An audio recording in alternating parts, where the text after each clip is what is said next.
निरन्तरको वर्षाका कारण ICC T20 cricket विश्वकप अन्तर्गत बुधबार तय भएको नेपाल र श्रीलंका बीचको खेल स्थगित भएको छ। सम्म डीमा रहेको नेपाल र श्रीलंका बीच बुधबार बिहान 5:15 बाट खेल शुरू हुने कार्यतालिका रहेको थियो, तर वर्षाका कारण अमेरिकाको फ्लोरिडा स्थित सेन्ट्रल ब्राउड पार्कको खेल मैदानको अवस्था खराब भएसँगै टस समेत नभई खेल रद्द भएको हो। त्यसो त विभिन्न वेदर फोरकास्ट कम्पनीले बुधबार उक्त खेल मैदान एरियामा भारी वर्षा हुन सक्ने अनुमान गरेका थिए। बुधबार भयो नै त्यस्तै।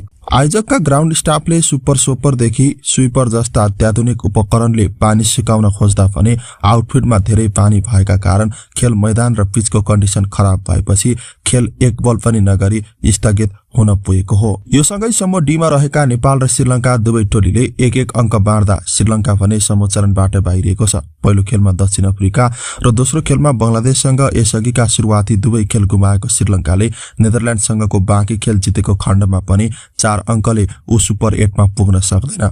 उता नेदरल्यान्डसँग आफ्नो पहिलो खेल गुमाएको नेपालका लागि भने सुपर 8 को यात्रा झनै प्रतिस्पर्धात्मक बनेको छ। ग्रुप अफ डेथ बनेको सम्म डीबाट 6 अंक सहित साउथ अफ्रिका अन्तिम 8 मा प्रवेश गरिसक्दा अबको अर्को स्पटका लागि नेपाल, नेदरल्यान्ड्स र बंगलादेश तीनै टोली बीच चर्को प्रतिस्पर्धा हुने देखिएको छ, जहाँ यी तीनै टोलीलाई बाँकीका खेलहरू गुमाउने कुनै छुट छैन। बुधबारको आफ्नो निर्णायक खेल वर्षाका कारण स्थगित भएसँगै अब नेपाली टोली समूहचरण अन्तर्गतका आफ्ना अन्तिम 2 खेलका लागि वेस्ट इन्डिज हिँड्नेछ, जहाँ टोलीले जुन 15 मा साउथ अफ्रिका र जुन 17 तारिकका दिन बंगलादेशसँग खेल्ने तालिका रहेको छ। उक्त 2 निर्णायक खेलका लागि नेपाली युवा लेग स्पिनर सन्दीप लामिछाने समेत टोलीका लागि उपलब्ध रहनेछन्। अमेरिकाले भिसा रिजेक्ट गरेपछि वैकल्पिक बाटो हुँदै वेस्ट इन्डिज पुगेका लामिछाने 2 निर्णायक खेल अघि अभ्यासरत रहेका छन्। वर्षा बाधक भन्दा नेपाललाई 1 अंक फाइदा भए तापनि एकपटकको च्याम्पियन टोली श्रीलंका जस्तो टेस्ट राष्ट्रसँगको खेलबाट नेपालले आफ्ना कमजोरीहरू सुधार्ने अवसर समेत गुमाएको छ। खैर समूहका बाँकी 2 खेल झनै बलिया टोली विरुद्ध खेल्दै गर्दा टोलीमा सन्दीपको आगमनले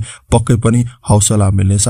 वर्षाले खेल रद्द भएसँगै उता हजारौंको संख्यामा लामो यात्रा तय गर्दै टोलीलाई समर्थन गर्न बुधबार फ्लोरिडा पुगेका नेपाली समर्थकहरूका लागि भने निकै सकस भएको छ।